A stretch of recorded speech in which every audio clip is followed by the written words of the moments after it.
begrüße Sie auch alle. I'd like to also welcome you to this press conference. Under different circumstances, we would be able to celebrate an anniversary, the 65th anniversary of the signing of the Treaty of Rome, which laid the foundation for the European Union. Unfortunately, today's meeting and yesterday's meeting is not an occasion for unbridled joy, although the European Union stands more united than ever before, because Europe sees war. There is war in Europe, and it has affected the mood. Yesterday, a month ago yesterday, Russia brutally attacked Ukraine.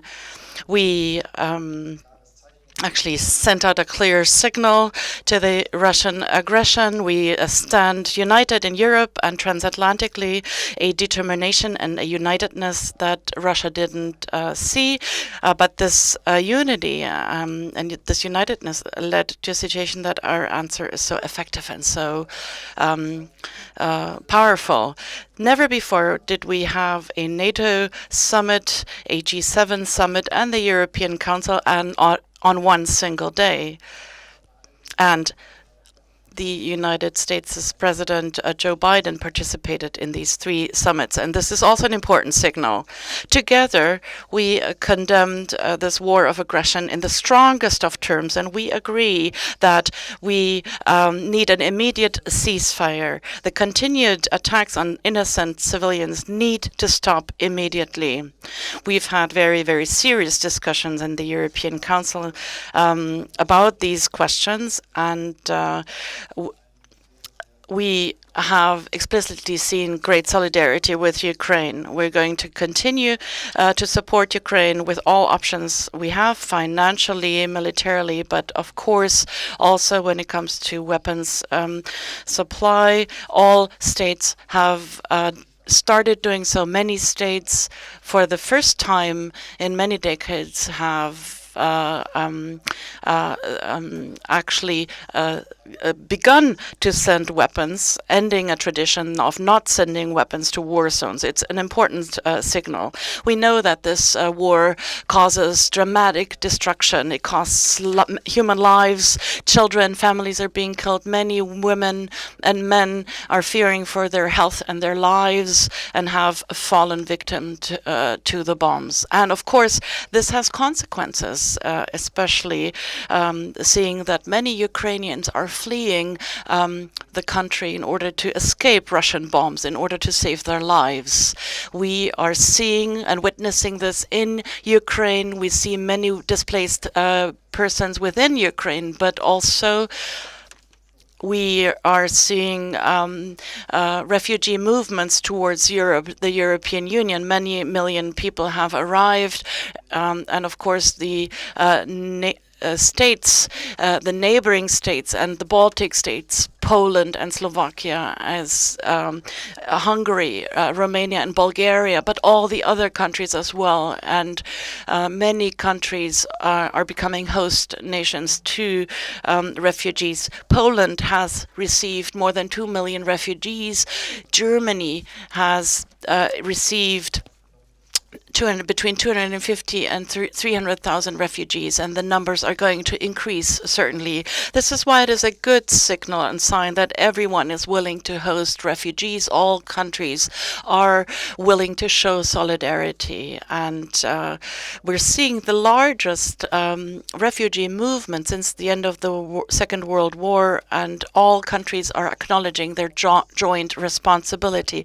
It is a special sign that there was a single decision that Ukrainians can seek refuge in Europe, and that we are able to open the labor markets for Ukrainians, and that we're supporting families and the children and actually taking care of their integration and giving them opportunities to work. this is important. At the same time, we agree that there has to be a willingness in solidarity of countries that are further away, that they are participating to host refugees, and that we're trying to organize their transport. For instance, by way of airlifts directly out of Poland. It works well between Poland and Greece, and we want to further embark on this path. And a second topic that was a matter of intense discussion and where we found agreement on the way forward is the development of energy prices and the energy supply. Both goes hand in hand, and it is a crucial aspect that affects the day-to-day lives of citizens in our countries, but also companies. The energy prices have increased dramatically. They place a burden on consumers and many companies in Europe. And this is why it was good that we took time and had intense discussions on this topic. And we could build upon what we have had.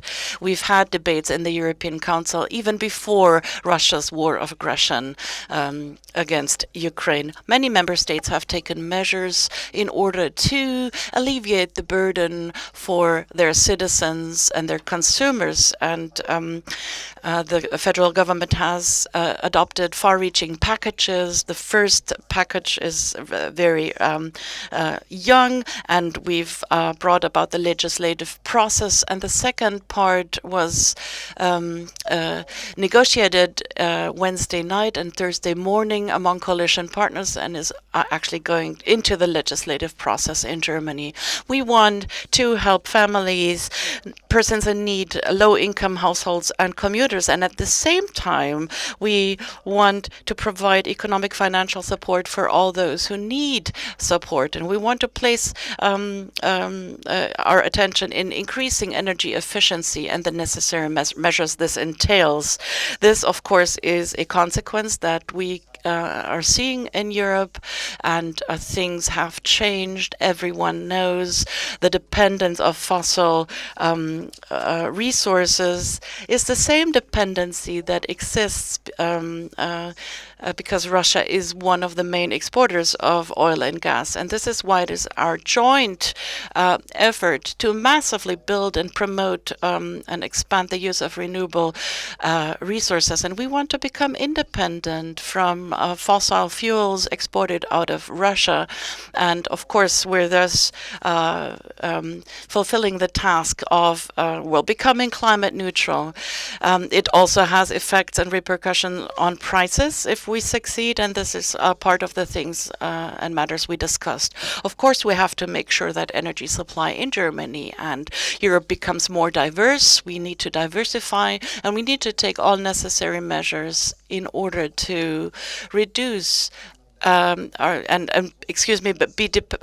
be able to import gas and oil from other countries, others but Russia. And we agreed on this, and we are going to get moving in order to promote our diversification.